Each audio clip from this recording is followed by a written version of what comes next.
ìgbà tó wá gbé Soyinka ní 1968 yẹn I was just 18 years old. I was in class 3 African Church Grammar School àpáta gàngà tóró bí mi pé ìtúwò ni mo pa ń bẹ̀. I wrote the head of state formally tí mo fi as a student for 18-year-old from 3 students of African Church Grammar School. I wrote to the head of state Gawan. I put my name again try to capture opening paragraph.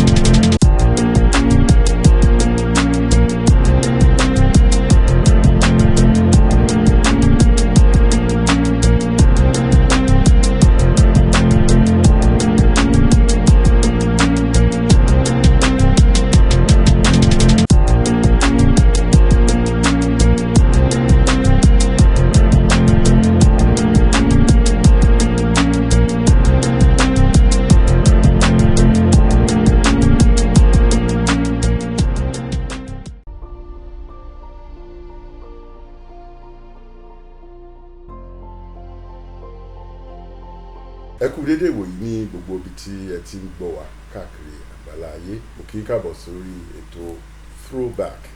a pè ètò yìí ní throwback gẹ́gẹ́ bí a ti máa ń sọ láti lè jẹ́ pé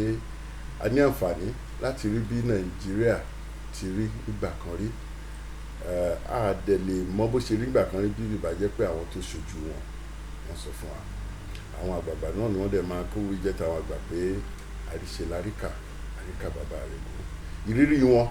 àti ìrìn àjò ayé wọn la fẹ́ kẹ́kọ̀ọ́ nínú ẹ̀ tá a fi ń ṣe ètò yìí kó má dàbí ẹ pé àti gbàgbé pé àwa náà ní ìtàn. Lónìí mo ní àlejò pàtàkì àbí kí n kúkú sọ pé mo dé bá wọn lálejò wọn á di àlejò lórí ètò yìí ní lẹ́gbẹ̀ẹ́ tí wọ́n wà pẹ̀lú wa. Wọ́n jẹ́ olóyè ní ìlú Ìbàdàn High Chief ni wọ́n máa ń pè pé ẹni tó bá dé olóyè tó dé olóyè àgbà. Oníròyìn ni wọ́n tí ó dágájá. Wọ́n bá gómìnà 4 ọ̀tọ̀ọ̀tọ̀ ṣiṣẹ́ gẹ́gẹ́ bí akọ̀wé ìròyìn fún gómìnà. Wọ́n kàwé níbí wọ́n kà ní òkè òkun pábánbárì rẹ̀ wọ́n wá jẹ́ ọmọ bíbí ìlú Ìbàdàn tí wọ́n sì mọ ìtàn. Ìdí nìyí tí mo fi rò pé nǹkan tó wù bó ti wù kó jẹ́ mo láti wá àwọn tó lè bá mi tó mọ̀ wọ́n dáradára kí lè rọ̀ pé kán lè kọ́ wa ká lè kẹ́kọ̀ọ́ kó tó di pé nígbà táwọn àgbàlagbà yìí tán bá pẹ́pẹ́pẹ́ tọ́tọ́ bá lọ tá a bá mú àwọn ọ̀rọ̀ ìsílẹ̀ àgbàgbé àdẹ̀nímọ̀ bí ayé ti rí. Inú mi dùn lónìí láti jẹ́ kí ẹ pàdé bàbá wa olóyè Lẹ́kan Àlàbí abẹ́sẹ̀ designate ni wọ́n níta tá à ń ṣe program mo nígbàgbọ́ pé ó ṣeé ṣe gbà tá a bá máa gbé jáde wọ́n á ti wá di full abẹ́sẹ̀. Ẹ káàbọ̀ sí ọ̀dọ̀ wa olóyè Lẹ́kan Àlàbí. Mo dúpẹ́ lọ́wọ́ rẹ pé ẹ̀ka mi yẹ láti wá dá sí ètò yín. Inú mi dùn pé ẹ pè mí. Gbogbo ẹ̀yin tẹ́ ń wò wá tẹ́ ń gbọ́ wá kárí àgbáláyé àsìkò tán bá ń fi ètò yìí hàn ìbá jẹ́ àárọ̀ ìbá jẹ́ ọ̀sán ìbá jẹ́ ìrọ̀lẹ́ ìbá jẹ́ alẹ́ lọ́dọ̀ yín mo kí yín pé a kó àsìkò yìí o yóò sì dáa. Ẹ ṣé mo dúpẹ́. Ní àkókò tí a ń gba ètò yìí sílẹ̀ bàbá wa ti súnmọ́ ọmọ ọdún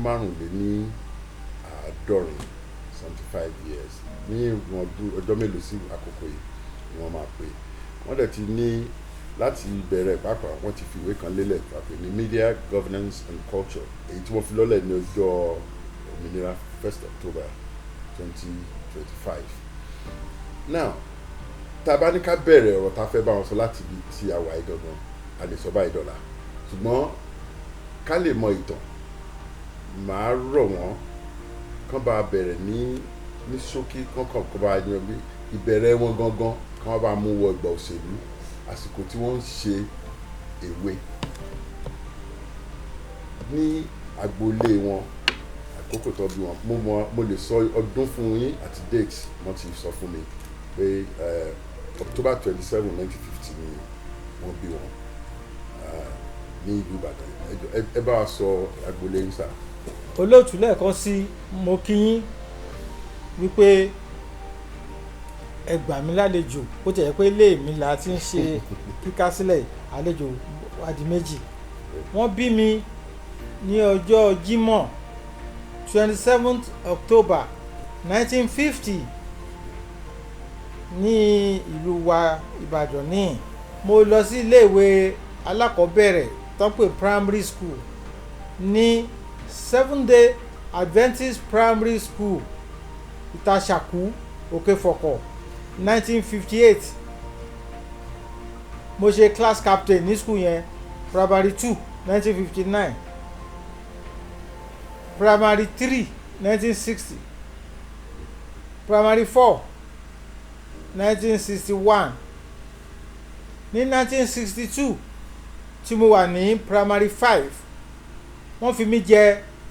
school male boy. Ìtumọ̀ rẹ̀ ńgbà yẹn iṣẹ́ yẹn ó ní pé lọ́jọ́ tí school bá ti wà aago mọ́kànlá láàárọ̀ sharp male boy máa fẹsẹ̀ rìn láti Òkèfọ̀kọ̀ lọ sí Òkè Bọ́là tó jẹ́ headquarter 7-day mission nìbàdàn nígbà yẹn láti lọ kó letters àbí iṣẹ́ táwọn tíṣà bá tún rán. Ṣùgbọ́n ìkìlọ̀ kan bẹ́ o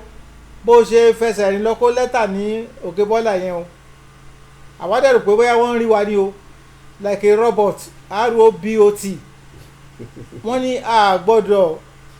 yà lọ́nà ká jẹ ẹja díndín. ẹ ń bá dẹ̀ mọ nǹkan tó ń pè ní ẹja díndín pẹ̀lú ọmọ primary school òórùn yẹn ti tó láti ní kó fẹ́ bọ̀ a kàn máa lọ bí robot mo sọ yẹn ni. tó 7-day Adventist Òkè Bọ́là kó lẹ́tà àti ìwé tó bá ní ti school yín wàá dẹ̀ padà sí school wàá kó fẹ́ di mistress. ṣé wọ́n sọ ìdí tẹ̀ fi lè jẹja dídùn ìyá jẹja dídùn yẹn fún yín. nítorí pé olóúnjẹ school wà ní school àwọn olóúnjẹ tó máa ń gbóúnjẹ wá láago mọ́kànlá yẹn àwọn ìyá tó ń tó ń jẹ. àwọn ìyá olóúnjẹ yẹn tí school dẹ̀ ti test wọn tó mọ irú omi tán fi ń sóúnjẹ fún wa tó mọ̀ pé wọ́n ní ìmọ́tótó ọlọ́mọdé ká rí inú run tó fi jẹ́ pé school a lè sọ pé àbójẹ́ lè ní wọn fẹ́ kó jẹ́ pé wọ́n máa wò pé àbí ó jẹ́ ń ta ni. a lè sọ wípé nǹkan tó ń ṣe ni pé wọ́n fẹ́ dáàbò bò yín. wọ́n dáàbò bò wá ní o àti pé wọ́n wá kọ́ wa ní ìsẹ́ra ẹni tó dẹ̀ wà lára mi doni. Lára ìsẹ́ra ẹni tí mò ń sọ ni pé wọ́n lẹ lẹ́tà o envelope ẹ̀ wọ́n ò lẹ́ o mi níjà lẹ́tà tó bá kọ sí mi o tó àdẹ láti wà inú ti kọ́ wa o gbọ́dọ̀ já envelope àwọn lẹ́tà tó lọ kọ́ ní Òkè Bọ́là but final year mi ní 1963 ní 7-day Òkè Bọ́là Òkèfọ̀kọ̀ wọ́n wá fi mí jẹ school senior prefect. Ọdún tó tẹ̀lé 1964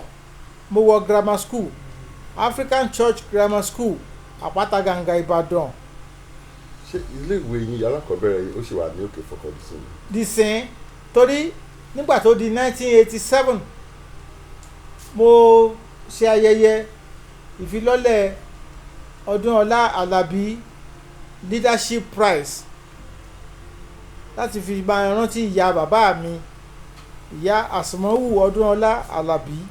Àwọn náà mú mi lọ sí 7-day àwọn náà rẹ́gísítà mi síbẹ̀ wọ́n wá kú ní May 2 1966 so ìgbà tó wá pé 21 years tí ìyá àgbà papòdà 1987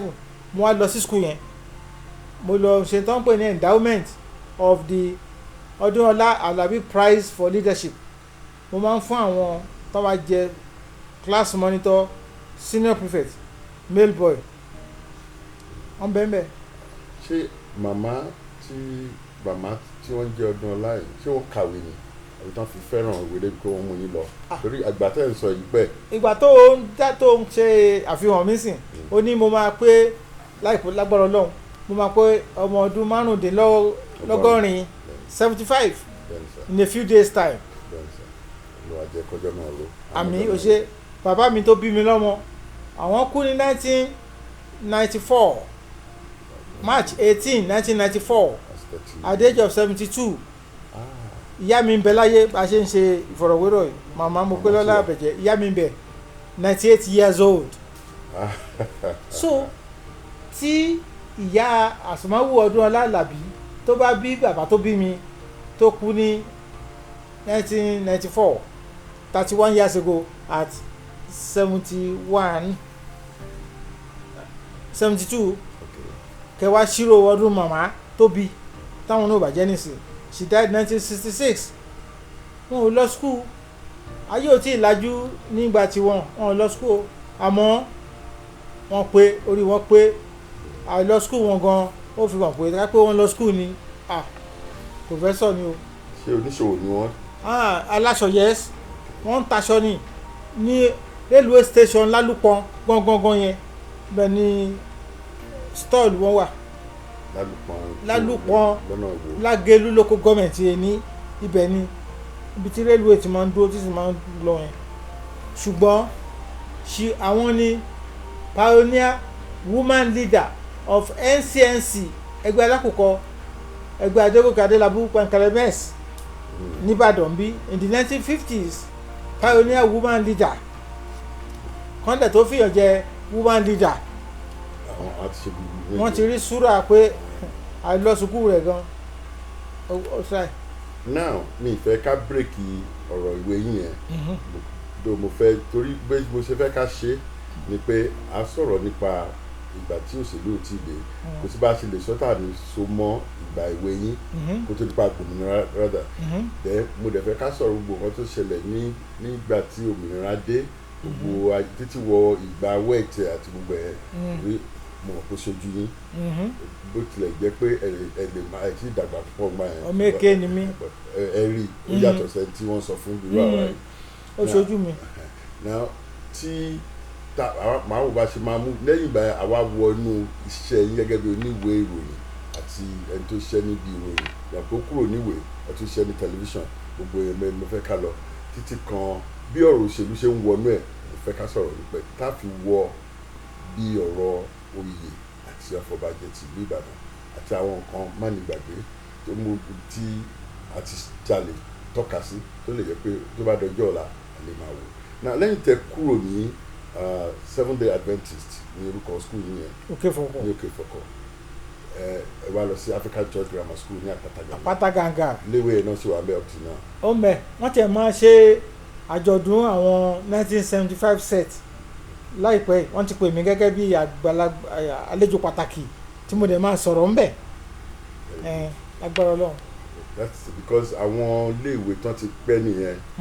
you have tóyìnbó ń pè ní real pedigree you can go back to them and ọ̀pọ̀lọpọ̀ àwọn èèyàn tí wọ́n jẹ́ èèyàn jàǹkàjàǹkàn náà ti gba ibẹ̀ kọjá. náà nígbà tẹ́ dé ilé ìwé yẹn báwo ni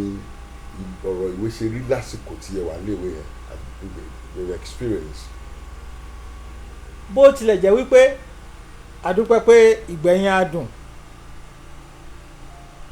bí ó tilẹ̀ jẹ́ wípé nígbà tí mo wà ní final year ní 7 Day Òkè Fọ̀kọ̀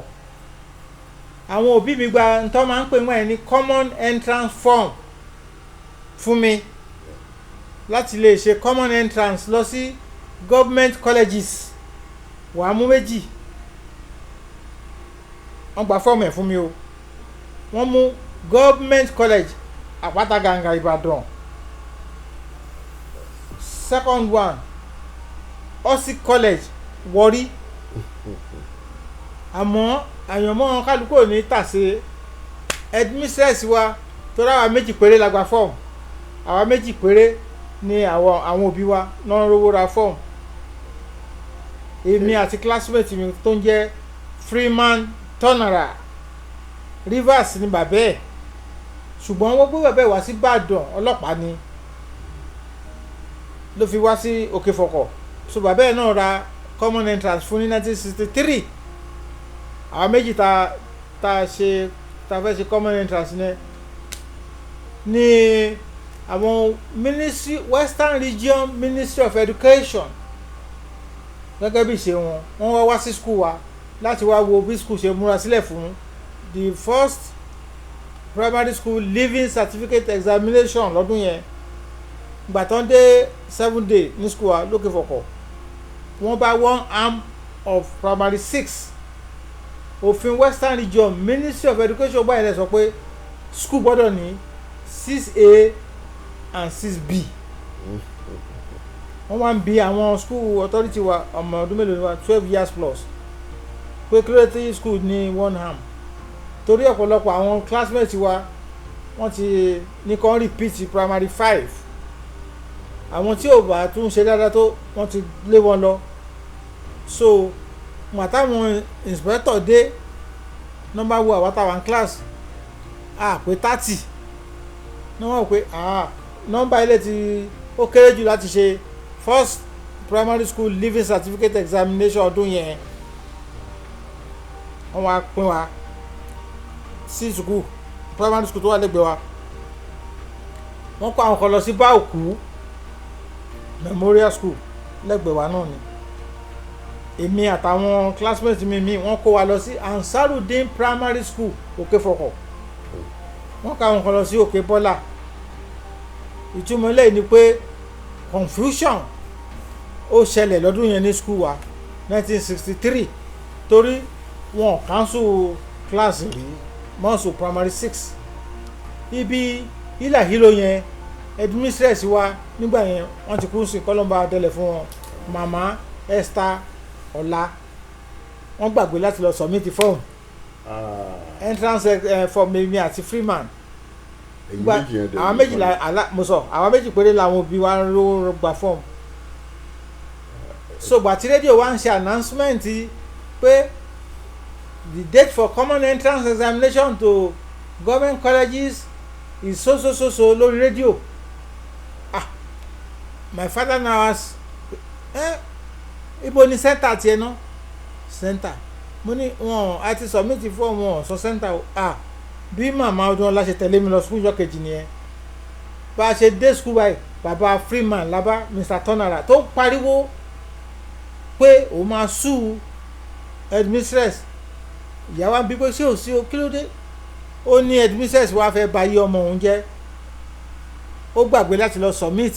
common entrance form ìyẹn ni ó fi jẹ́ pé ṣe bàbá Freeman wa pariwo mọ́ headmistress jọ yẹn tí headmistress kúnlẹ̀ tó ń bẹ̀bẹ̀ kó o máa gba owó form 10 and 6 táwọn fi ra form yẹn padà 8 shillings and 6 pence o máa gbà padà so wọ́n ṣá school yẹn wọ́n ṣá sáré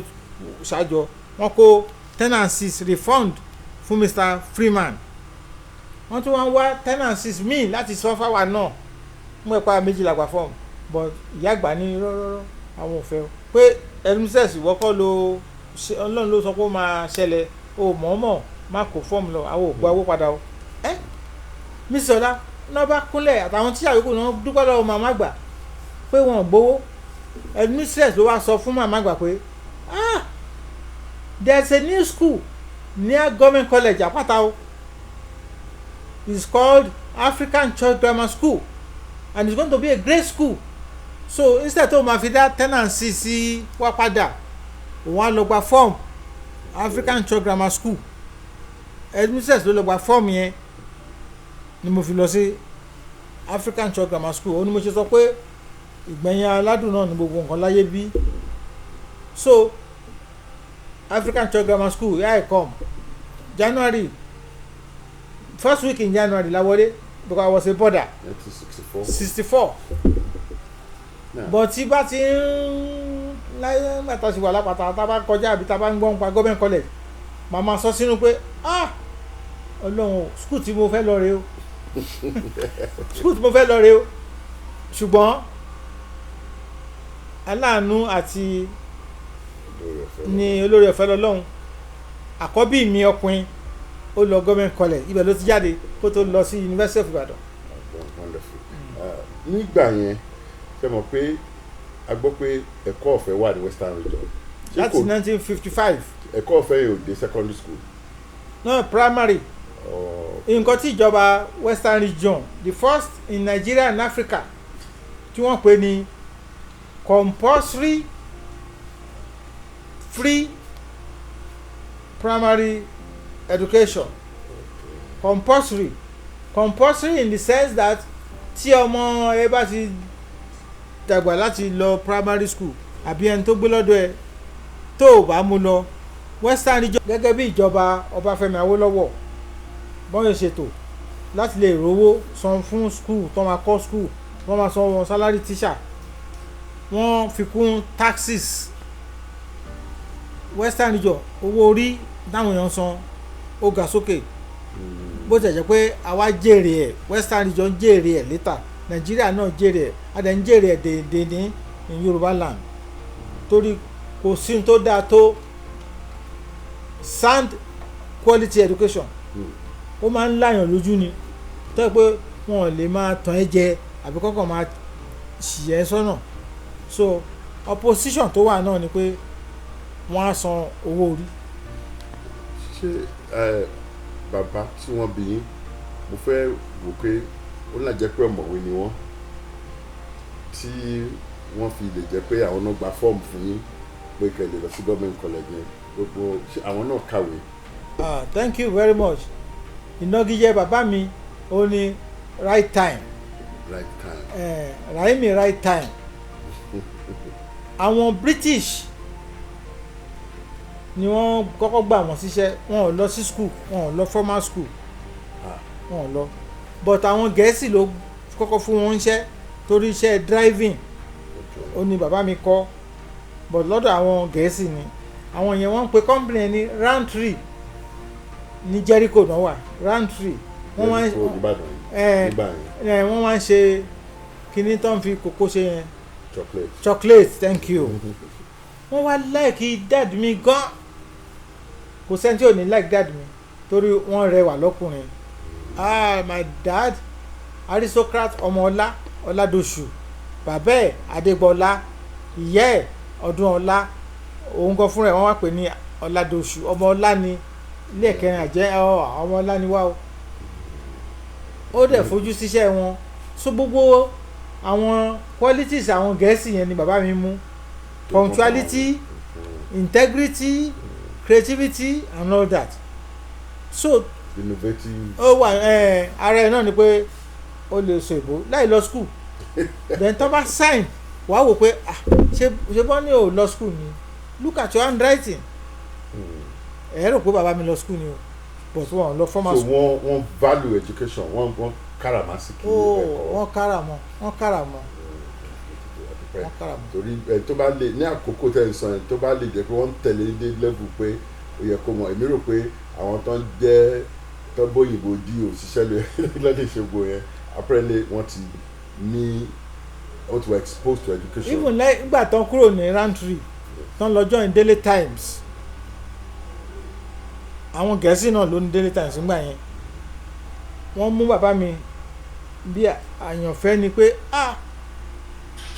punctuality ẹ̀yẹn gan-an ṣe láìkẹ́. wọ́n bá pe aago kago kan náà ni. ó wà lára mi sí gbogbo ẹni tó bá mọ̀ mí mọ̀ pé ẹ má bọ̀ Wole Soyinka Alabi fi time ṣeré o always punctual ọlọ́mọdé àrídìíwọ́ mo hate kéèyàn máa late kọ́ máa wá wá wí so àwọn Gẹ̀ẹ́sì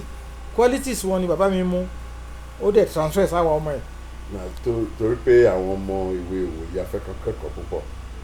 kí lẹ lè sọ fún àwọn ọmọ òde ìwòye tó fi jẹ́ pé wọ́n á lè nírú ìwà torí ìwà ọmọlúwàbí mo ka kéèyàn máa ṣe déédéé punctuality tó mo rántí pé olórin kan ní ìgbà kan ó kọ erroneously pé punctuality is the soul of business. 1961 erroneously bàbá ń gà ní àgbà kọ́lọ̀ kó fọ̀rọ̀ ẹ̀kẹ́ ọ̀gá àwọn alápàlà ló ṣe rẹ́kọ̀d tó ń wí yẹn punctuality is the soul of business kámúra láàkókò iṣẹ́ tí a ń ṣe kí a má ṣe sọ̀lẹ̀ nítorí ọjọ́ if an apala musician way back 1961 tó bá kọ pé punctuality is the soul of business this is 2025 kí ló fẹ́ mú anybody ago kí ló fẹ́ mú ẹnikẹ́ni sìn kó wá máa ṣọ̀lẹ̀ kó máa late torí ó máa ń rún mí nínú tí máa ń gbọ́ tọ́ bá ní pé ẹ̀jẹ̀ má bínú go slow ló máa wọ̀n ó ṣe ti jáde nílé ẹ̀ kí go slow tó dé very good quality punctuality integrity creativity beautiful. àdúpẹ́ so ọ̀rọ̀ bàbá mi kàn ní káyà tẹ̀bẹ̀ ṣe hàn pé bí ta bá débẹ̀ ní secondary school ni. yes. báwo ni African Church Grammar School ṣe rí náà mo assume pé àwọn oní ẹ̀sìn Kristẹni ni wọ́n ní school yẹn. àwọn náà dálẹ̀. bàbá dẹ̀ jẹ́ Rahimi if I'm right. Muslim yes. wọ́n ní wọ́n lòdì sí pé kọ́ máa wọ́n lọ sílé ìwé ó ṣe gbogbo ẹ̀ náà á wà á tún gbé sí ọ̀dọ̀ màmá wa àgbà. ìyẹn màmá Ọdúnọlá Àlàbí. àwọn ní the first ìyá súnà ilé ìta ìkẹrin àjẹgbẹ mosque SW1/131 nìbàdàn the first ìyá súnà. SW1/131 ilé wa nù ẹ̀sìn náà ti àdírẹ́sì ilé wa Ìbàdàn Native Authority INA wọ́n wá kọ́ sí àrògiri kìíní kan C2 kìíní kan SW South SE so tiwa ilé ẹ̀kẹrin àjẹgbẹ SW1/131 but ìsàlẹ̀ Ìjẹ̀bú ní ilé bàbá mi o ilé ẹ̀kẹrin yẹn o ní ilé ìyá bàbá mi ní o. ibẹ̀ lẹ máa ń gbé jù. ibẹ̀ náà bí mi sí. ibẹ̀ ní ilé Àjẹ́ǹgbẹ́. ibẹ̀ náà Àjẹ́ǹgbẹ́. Àjẹ́ǹgbẹ́. but ibi tó ti lọ lọ́kọ o ní ilé Oyètúnjí Olúndẹ̀gún ẹ̀rín òpójológun alàsàsàrè bíi ìjà SW2/486 ìsàlẹ̀ Ìjẹ̀bú ìtàrẹ́gbẹ́ ọmọ ilé ọkọ rẹ̀ nu. ó súnmọ́ ọ̀dọ̀ ìyálóde. anísàlẹ̀ Ìjẹ̀bú ìtàrẹ́gbẹ́ ọmọ dèní ilẹ̀ ò kì í sí àdúgbò ò kì í sí lọ ibi tó ṣe wà náà ló wà ó kàn pé ọ̀làjú máa dé bá drainages fine buildings and co but ilé wa nu ṣùgbọ́n ìsàlẹ̀ Ìjẹ̀bú ilé ẹ̀kẹrin yẹn náà bí mi sí ibẹ̀ ni babalẹ́gbà ti wá kó mi jáde níjọ súná. ilé ìsàlẹ̀ Ìjẹ̀bú àbí ní ilé Àjẹ́ǹgbẹ́. ilé ẹ̀kẹrin Àjẹ́ǹgbẹ́ SW àwọn alálẹ́gùn pọ̀nríkú of the 7 leading traditional masquerades nìbàdàn ìpọ́nríkú is one of them lákọ̀ǹgùdù eégún lé wa nù. àwọn mélòó làwọn tó kù lẹ́yìn tẹ̀lé rántí àwọn tó jẹ́ 7 yẹn. gbogbo àwọn eégún àgbà ni because ẹ̀kú ìpọ́nríkú yẹn àwọn army Ìbàdàn army tí bàbá ńlá bàbá mi wà lára àwọn tó lọ ja ogun ní ilẹ̀ Èkìtì àti ní Ẹ̀gbẹ́ Òṣogbo tó ń fi lé àwọn Fúlàní jihadist tó ń lé wọn kọjá Ọ̀fà progenitor mi ń bẹ ẹnu wọn Ṣùbẹ́rù Àjẹ́ǹgbẹ́ ẹ̀kẹrin Balógun of Ibadan land náà ṣe ń pele wa nílẹ̀ ẹ̀kẹrin Àjẹ́ǹgbẹ́ so Ìbàdàn army Ìbàdàn dàbí USA evolution of Ìbàdàn and that of USA intertwined. Cosmopolitan. bẹ́ẹ̀ bá lọ wo bọ́n ṣe dá Amẹ́ríkà lẹ̀ àti Ìbàdàn the same ni because USA yẹn was a colony of Britain but lẹ́nìí àti ó ti pẹ́ o Amẹ́ríkà ti fi tipátipá gba ogun náà fi gba òmìnira war of independence lọ́wọ́ Gẹ̀ẹ́sì wọ́n dẹ̀ ti wá di ọ̀gá Gẹ̀ẹ́sì kan nísìnyẹn bẹ́ẹ̀ ni ti Ìbàdàn ṣe rí o Ìbàdàn ló gba ilẹ̀ Yorùbá sílẹ̀ lọ́wọ́ àwọn Fúlàní jihadist àwọn ọmọ Àfà Álímì tó gba Ìlọrin mọ́ Ààrẹ Ọ̀nà Kakanfò Àfọ̀njá lọ́wọ́ tó wá ní wọ́n ní bàbá wọn ló sọ fáwọn pé bàbá wọn Madam Fodio wọ́n ló sọ pé káwọn lọ ti ẹnu idà bọ òkun it's not the Quran it's the sword so bọ́n ṣe gba Ìlọrin lọ́nà wọ́n ń bọ̀ sálẹ̀ wọ́n á gba Òṣogbo wọ́n á gba Ìbàdàn lọ wọ́n fẹ́ lọ ti idà tán ní bàbá wọn sọ pé káwọn lọ ṣe yẹn tí ìbá ṣọpẹ́lọpẹ́ Ọlọ́run àti Ìbàdàn army led by Balógun Ọdẹ́rìnlọ àwọn náà lọ kojú àwọn Fúlàní ní Òṣogbo ogun yẹn wọ́n pè ní Jálumi mo sọ pé Amẹ́ríkà àti Ìbàdàn the same because Amẹ́ríkà yẹn tẹ́ bá wo dáadáa ẹ̀ rí German America mo gbọ́ pé ààrẹ wọn lamẹ́ríkà ń sìn mo gbọ́ ni o pé German ni bàbá rẹ̀. Scotland ni àwọn ó ní connection pẹ̀lú Scotland. but German ni wọ́n pe bàbá ẹ̀. ìgbẹ́ kan náà ti migrate wá Scotland. ẹ̀ rí German American Italian American irú àwọn Kennedy yẹn kí lórúkọ kí ni tiwọn Irish American Black African Americans àwọn tó ń kó bàbá ńlá wọn lọ lẹ́rú mọ́ ẹ̀ rí mixture bẹ́ẹ̀ náà ni Ìbàdàn ṣe rí nítorí ìgbà tí Ìbàdàn gba ilẹ̀ Yorùbá là tán ó wá bẹ̀rẹ̀ sí ní dàgbà náà ń pè ní military camp ibi táwọn tó bá láyà tó lè gbé ní àwọn Yorùbá tó ń sá kúrò ní old Ọ̀yọ́ empire tí Àfọ̀njá àti àwọn mọ̀nàfíkì ẹ̀tọ́ ti túká yẹn wọ́n wá ń sábọ̀ ń sálẹ̀ ní Ìbàdàn náà wá fi ṣe ilẹ̀ Yorùbá kó lọ́wọ́ àwọn Fúlàní. iṣẹ́ yẹn náà ṣe máa ń sọ pé àwọn ọmọ líle náà máa ń gbá sí Ìbàdàn tí wọ́n jẹ́ jagunjagun. ẹ má lo líle fún wọn ẹ lo akọgun ẹ bá láyà òun náà fi máa ń sọ ọgbà yẹn pé ẹ ń bá Ìbàdàn béèrè kó tó wọ̀ ọ́ torí àwọn tó bá láyà ló ń bọ̀ ní military camp tó bẹ̀rẹ̀ orúkọ ẹ̀ pẹ̀lú Ẹ̀bá Ọ̀dàn by the savannah Ẹ̀bá Ọ̀dàn bíérébíéré Ẹ̀bá Ọ̀dàn wá di Ìbàdàn but a lè yọ history kúrò bí America ṣe gba the whole world tó di the most powerful country in the world ní Ìbàdàn náà. Very powerful, the most powerful. Ìbàdàn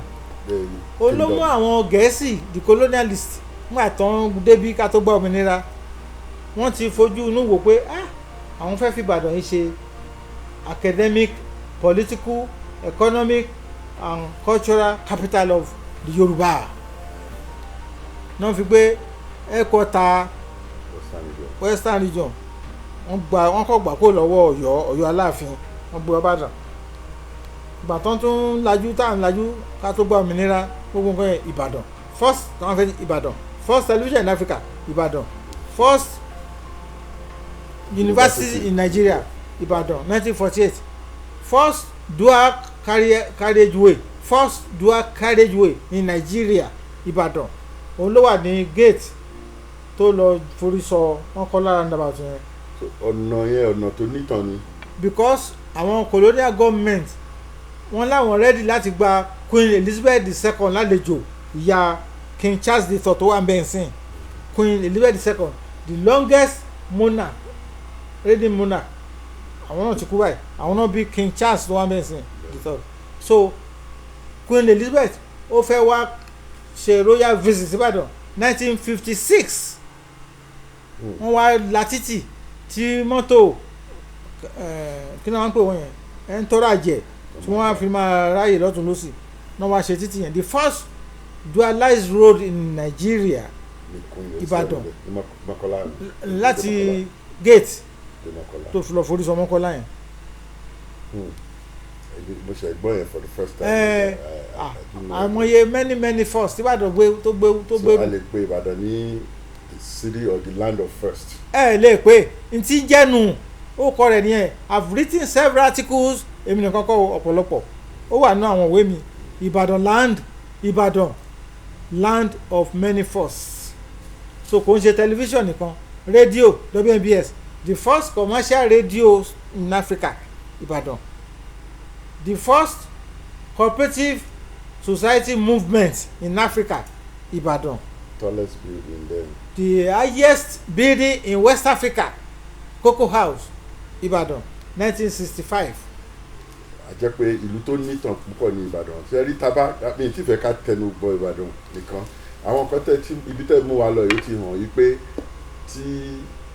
ọmọdé ò bá gbọ́ tán agbára bàbá yìí o torí ọ̀pọ̀lọpọ̀ ohun tẹ́ ń sọ yìí àwọn tí wọ́n ti bí pọ̀ jù nù àwọn táwọn wò pọ̀. iwájú lè rò ń bèrò. a dúpẹ́ pé Ọlọ́run jẹ́ ká gbà tán lórí rẹ̀. àmín. nígbà tẹ́ ní African Church yẹn bó jẹ́ yẹ pẹ́ lè lọ sí government college itú wo lẹ pa níbẹ̀ gẹ́gẹ́ bí ọ̀dọ́ ní African Church grammar school. tó bá di October 19 October 27 lágbára Ọlọ́run èmi á pé 75. olùwàjẹkẹ tó jù bẹ́ẹ̀ lọ sí. àmín tó bá di October 19 ọdún yìí náà ni o the first military head of state of Nigeria General Yakubu Gowon he was born October 19, 1934 ìgbà tó jẹ́ military head of state in Nigeria 1966 he was just 32 years old ó wá lọ gbé professor ni wọ́n but Mr. ni wọ́n gbà yẹn o Africa's first Nobel laureate Wole Soyinka professor Wole Soyinka Gawon wá gbé ó lọ tì mọ́lé without trial ní 1968 kí lè ṣe Soyinka wọ́n ló ń support àwọn Igbo Biafra Ojukwu so without trial General Yakubu Gowon head of state of Nigeria picked Mr. Wole Soyinka from UI níbi tó ti ń ṣe lecturer ní School of Drama níìsín wọ́n ń pè ní Department of Theatre Arts but orúkọ ìtàn fi bẹ̀rẹ̀ ní School of Drama ibẹ̀ náà ti lọ gbé without trial wọ́n bá gbé lọ sí Kaduna prison wọ́n ló máa wà ń bẹ̀ for as long as the world lasts ẹ jẹ́ kí n sọ headline yẹn fún yín because Professor Soyinka had been my role model from the age of 10 when I was 10 years old 1960 Shell Oil Production which was a British company to mark Nigeria's independence on 1st October 1960 wọ́n ṣe competition kan wọ́n pè ní Independence Playwriting Competition wọ́n wá pè àwọn playwrights àbáwọn tó mọ̀wé kọ tó ń ṣeré ìtàgé kan enter entry Professor Soyinka it was then Mr. Soyinka o entry wọn ló win first prize. That was 1960. 1960 October 1 to mark our independence Nigeria's independence Nigeria is 65 years old lọ́dún yìí nígbà tó wá gbé picture the winner yẹn Mr. Soyinka that hairstyle the beard àti wọ́n ló gbó ìbò I was 10 years old mo wò pé yé mo fẹ́ dàbí ọkùnrin 10 years old so he was my hero ìgbà tó wá gbé Soyinka ní 1968 yẹn I was just 18 years old I was in class 3 African Church Grammar School Àpáta Gàngà tóró bí mi pé ìtúwò ni mo pa ń bẹ̀ I wrote the head of state formally tí mo fi as a student from 18-year-old from 3 students of African Church Grammar School I wrote to the head of state Gawon I put my name agent track capture opening paragraph Your Excellency my name is XYZ 18-year-old from 3 students of African Church Grammar School Àpáta Gàngà Ibadan I read the front page headline of Daily Times yesterday where you were quoted as saying that Mr. Wole Soyinka will remain in prison detention until the war ends. Paragraph 2. Sir, I don't think this is fair. Kindly release Mr. Soyinka or take him to court. you were in Form 3 1968 I was in Form 3 African Church Grammar School I was 18 years old and you wrote the head of state. I Did you get the letter? I posted the letter Nigeria was good then at our post office to Alojaba Ní Mako. The letter got to the desk of the principal private secretary of the head of state General Yakubu Gowon because wọ́n reply me Nigeria was Your good address. Nigeria was good and they wrote me Care African Church Grammar School Àpáta Gàngà Ibadan I got a reply and I also wrote to the detainee my model Soyinka pé sir I have written to the head of state on your behalf I did. And did he get the letter? He got it when it was released in October 1969 because the civil war ended January 15 1970 so gbà tí Nigeria ti rí pé àwọn ti capture pa àwọn máa overrun Biafra not to release Soyinka so gbà tán release wọn yẹn he now wrote me a letter Professor Soyinka wrote me a letter formal letter of appreciation from UI. Ṣé ever meet one? Mú sùúrù ẹ̀rí ń bẹ lókè yín fi hàn tẹ́ gbé sórí kámẹ́rà yín. So when he was released 1969 wọ́n ní wọ́n kó letters àwọn fáwọn because he wrote me formally thanking me ẹ jẹ́ kí n lè capture paragraph 1 tí wọ́n náà he wrote me dear Rasheed your letter among others was handed over to me on my release from detention.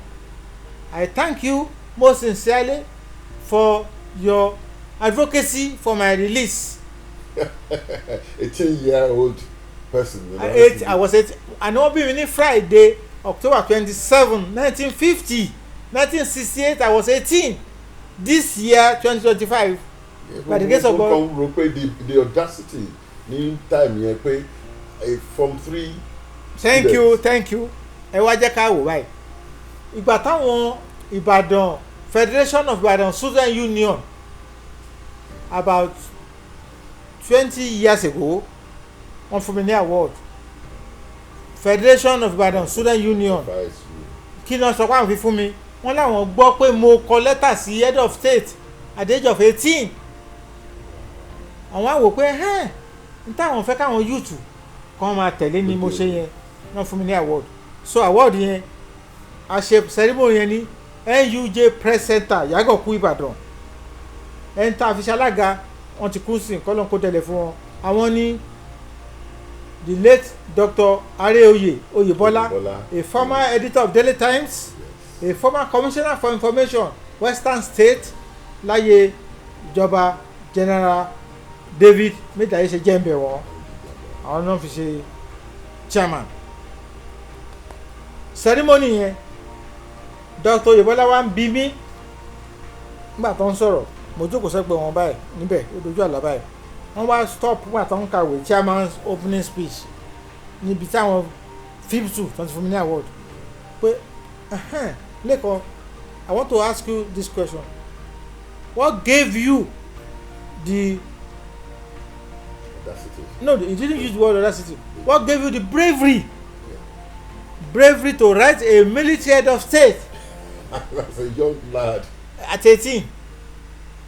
to on behalf of somebody that you have not even met an Egba man ṣe bí Ìbàdàn ni wọ́n tábà ní bóyá ìlú yín ló pa yín pọ̀ the answer I gave was this sir God first next is my progeny PROGENY my background family background remember I am the eldest grandchild or son of the pioneer woman leader of NCNC under Adegoke Adelabu. Mama Odunola Asomowo Odunola Alabi ọmọ ìkẹrin Àjẹ́ngbẹ̀. Adelabu used to visit our home láti rí ẹgbẹ́. Adelabu Pekelemes. He went to government college Apata Ganga. Adelabu. Yeah, Adelabu was the brightest student of his time in Nigeria and Africa. Double promotion ní kindergarten, double promotion primary school, double promotion ní grammar school, government college. Tó fi jẹ́ pé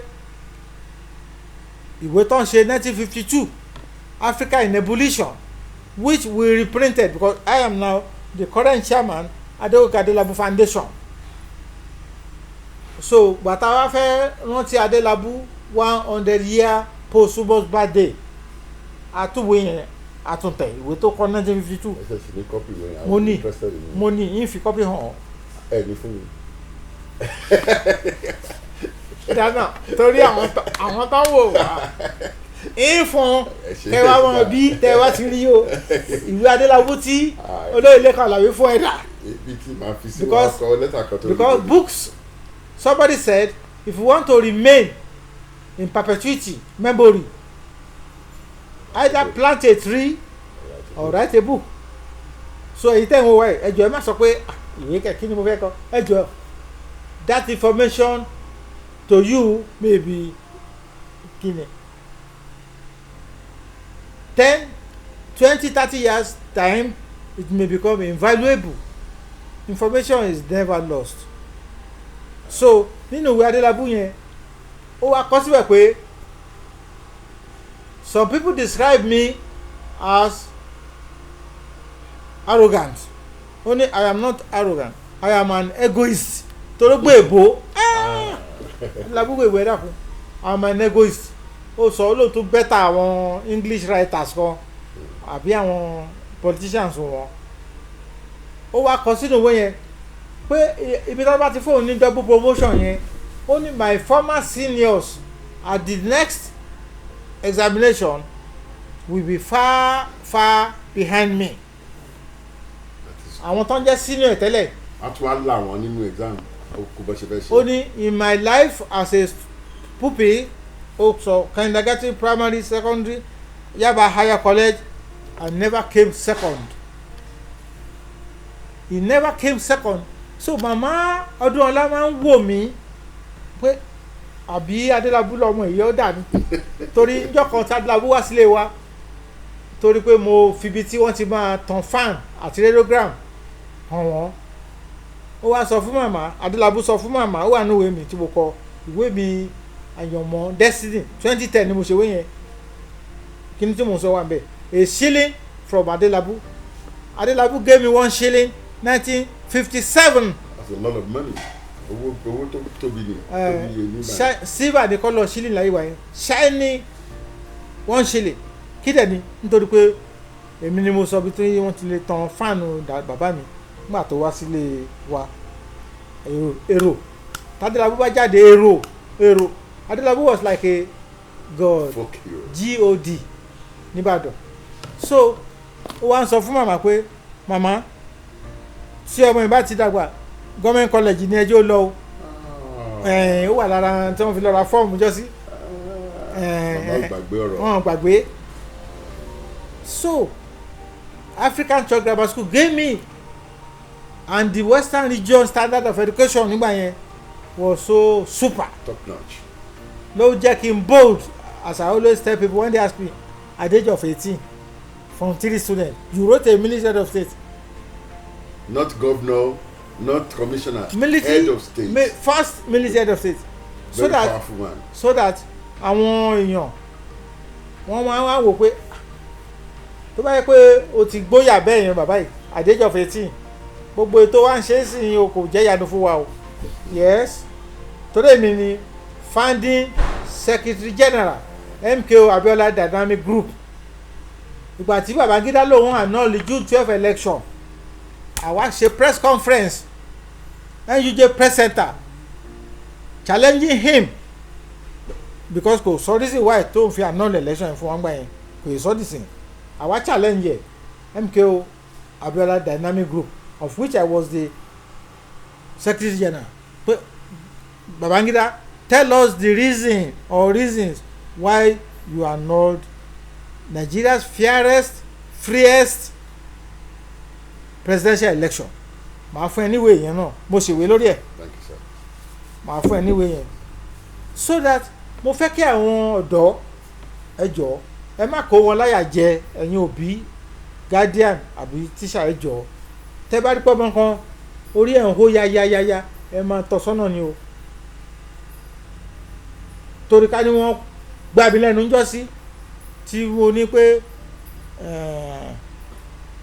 màmá níjọ́ kan mo sọ fún màmá ìgbà tí Awólọ́wọ̀ àti Ládòkè Akíntọ́lá tí wàhálà bẹ́ láàrin wọn May 1962 I was 12 years old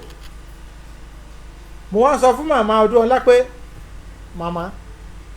mo fẹ́ lọ kí premier o wọ́n ní premier o